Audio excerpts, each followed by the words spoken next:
All right, so I've got this cute little illustration, and this cute little illustration really shows what we've been talking about, but it shows it with waves.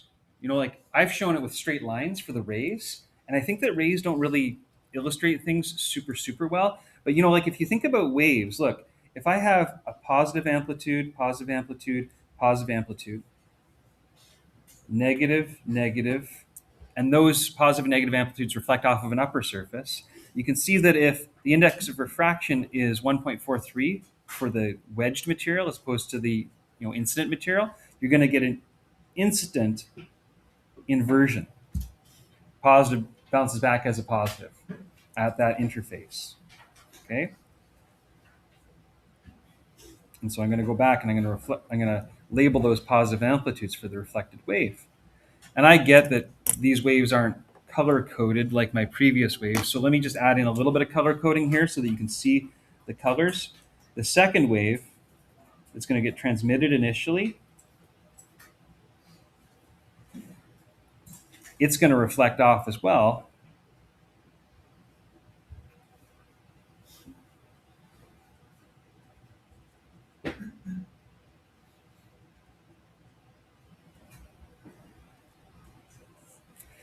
And if it reflects off so that its negative amplitudes are happening at the same spots as the positive amplitude of the other one, then what's going to happen? Starts with a D, destructive interference, right? And that's weird because these two light waves, which are the same wavelength, and they're even in sync with each other, they're coherent. They're going to reflect off of this film, and when they come back out the other side, darkness. That's what destructive interference is. It's selectively canceling out certain wavelengths, right? Kind of selling this idea a little bit? All right, so it says in the diagram above, what additional information would you need to know in order to figure out the thickness of the gasoline spill? So this is a gasoline spill. It's a slick of gas that's fallen on water. This happens all the time in parking lots. There's little oil slicks that happen in the parking lot. There might be pavement underneath of the water, but we have air above, we have gasoline, then we have water on a rainy day, and then underneath the pavement. Don't worry about the pavement, okay? So we'd like to figure out what extra information would we need to know to figure out about destructive interference for reflected, specifically blue light. Because really we can only talk about one wavelength at a time and therefore only one color at a time. Because remember, color, wavelength, frequency, these are all interconnected ideas. So how would you choose which mathematical formula to choose? Well, here, let's just lay out some ideas. And I know that this could be a homework question, but when I've tried to do this as a homework question in the past, I found too many people got lost. And so I'm just going to do it as like a mock homework question where I talk it out, if that's okay with everybody, okay? So these are the things we would need to know going into it. We'd need to know the wavelength of the light. Hello? Hi, I'm looking for Jaden Walcott. Not here. Not here. Sorry. Okay, thank you. Yep. So I need to know the wavelength of the light in the material, which would be the wavelength of the light in a vacuum divided by this, divided by not C, divided by N.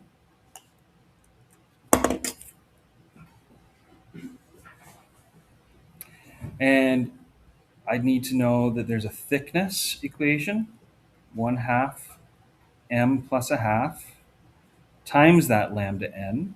So that guy is going to feed into that guy.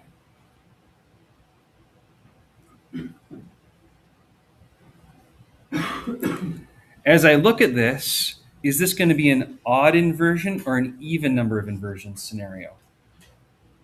And how can I tell? How do you know it's going to be odd? You can see like that N2 is greater than N1, and N3 is greater than N2. So Nice. Yeah, she's right. Look at this. The N for gas is greater than the N for air, but I can't say that about the N for water as opposed to the N for gas. So there's only going to be one inversion. So I'll make a little note to myself. It told me I should figure out what all the things I should know to solve such a problem. So an odd number of inversions.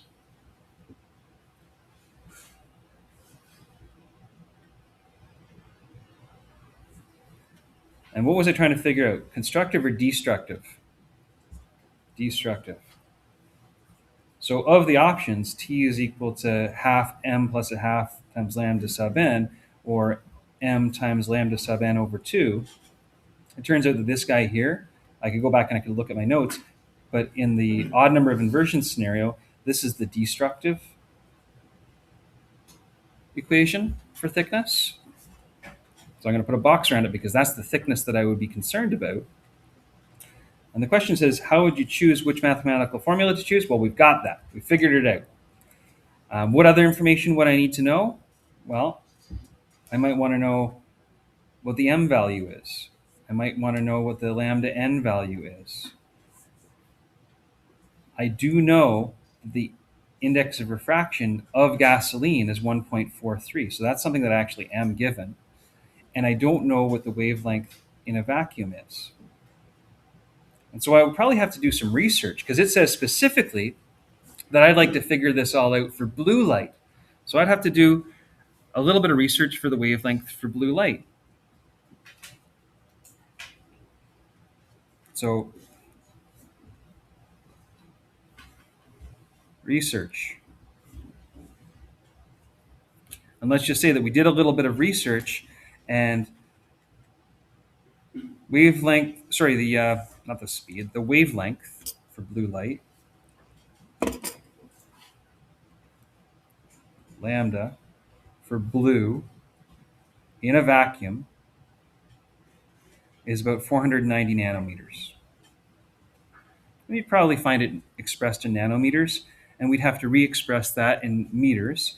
So 490 times 10 to the power of negative 9 meters is the first way that most people would probably write it. If you really were determined to put it in pure scientific notation, it would be 4.90 times 10 to the power of negative 7 meters. But we're going to leave it as 490 times 10 to the negative 9, because 10 to the power of negative 9 is a nanometer. Okay? So nano, 9. Okay? So that's something that I could research, and that's great because that would be information that I could put into this spot down here. But then if I have the n value and the wavelength in a vacuum, then I could calculate lambda n, right? So I'm going to put a check mark because I can see that that's easily calculatable now. And then I want to ask the question because it says something about how could I calculate the thickness, but this m value is a lingering question mark. Is the m value a 0? Is the m value a 1? Is the m value a 2? So maybe we'll ask this question, what is the thinnest thickness? Because this isn't what they asked. They just asked, what would you need to know? Thinnest thickness for destructive interference.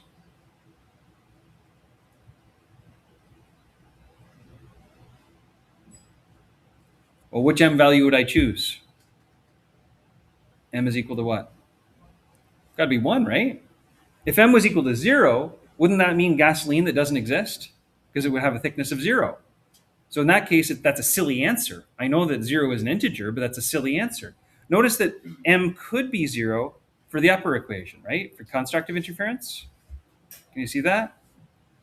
But m being 0 for this equation is a silly answer. It doesn't make sense because it would relate to a non-existent layer, right? A thickness of 0. So we'd say when m is equal to 1. And so, could we figure out what the thickness is going to be for the thinnest layer of gasoline that would cause a blue reflection? Yeah, it would be when m is equal to 1, subbed into this equation, and when we solve for lambda n for gasoline. Am I going to actually solve it? No, I'm not even going to scratch that itch. I can't even bring myself to do it. Wait a minute. Could there be multiple thicknesses that would cause destructive interference for blue light? Let's scratch the itch. Okay? So, we already declared that T is equal to m lambda sub n over 2. So then we say m is equal to 1. I keep on writing v when I mean to write lambda. Lambda in a vacuum is equal to 490 nanometers.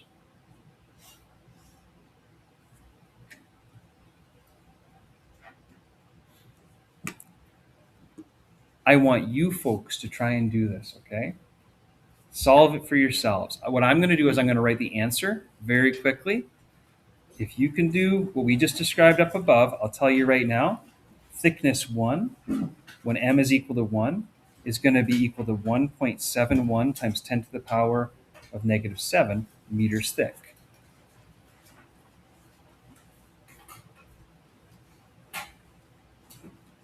When m is equal to 2, which is going to be the next thickest that will cause destructive interference, because destructive interference will reoccur at every integer m value. M equals 1, m equals 2, m equals 3, m equals 4. But the thinnest 2 would be when m equals 1 and when m equals 2. And when m equals 2, thickness 2 ends up being 3.43 times 10 to the power of negative 7 meters. And what I want to challenge you to do, and you don't even have to do it in this moment, because I do want to keep on going with this, just make sure that you can get those two values, okay? Follow the roadmap laid out in part A and be able to calculate those two values.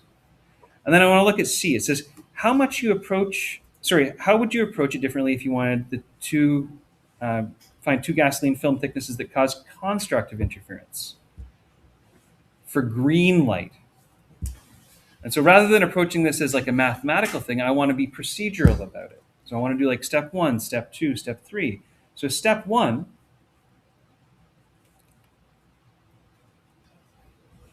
find, and you have to do some research again, lambda in a vacuum for green light. I'm going to have to look that up. Step 2, as described above, find lambda n. That's the wavelength of green light in the film material. Again, outlined above, there's your equation for doing it. Oh, I wrote VAV instead of VAC, and nobody called me on it. Oops. Step 3.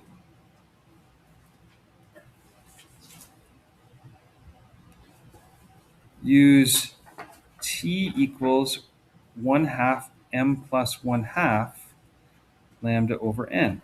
Or sorry, lambda sub n.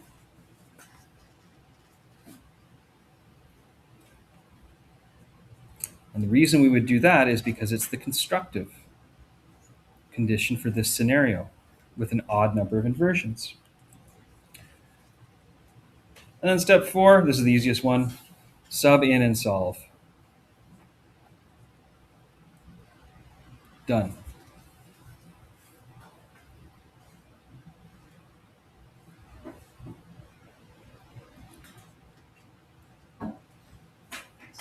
So as we're looking at this, A is identify what you need to know, B is could you actually do the math, and C is how would it change if I was looking for information about constructive interference for a different wavelength. But notice that it's all kind of similar, right? And then for D, how would it be different if you investigated green light? What do you think would be different? Maybe I'll ask this question. How would the thicknesses differ?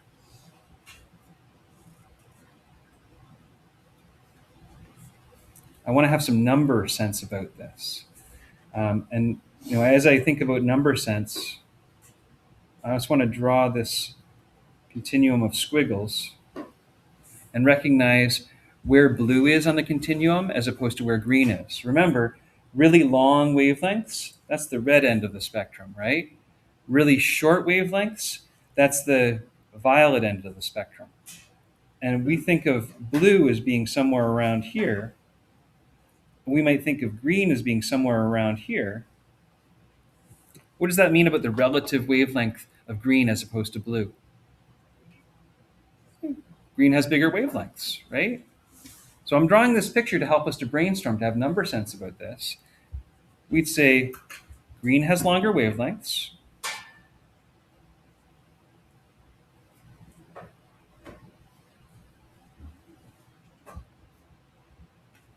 And so if I was thinking about this constructive interference scenario, you see that longer wavelength is going to mean that it's constructive at bigger thicknesses. So maybe I'll draw upon that. I could say since lambda green is greater than lambda blue, therefore thicknesses are greater.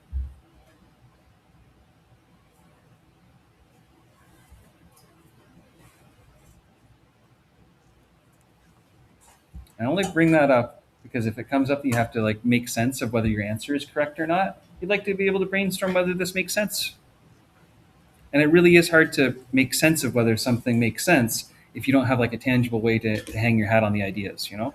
And I think that this little squiggle here, as weird as it is, actually ends up giving us a bit of number sense about this.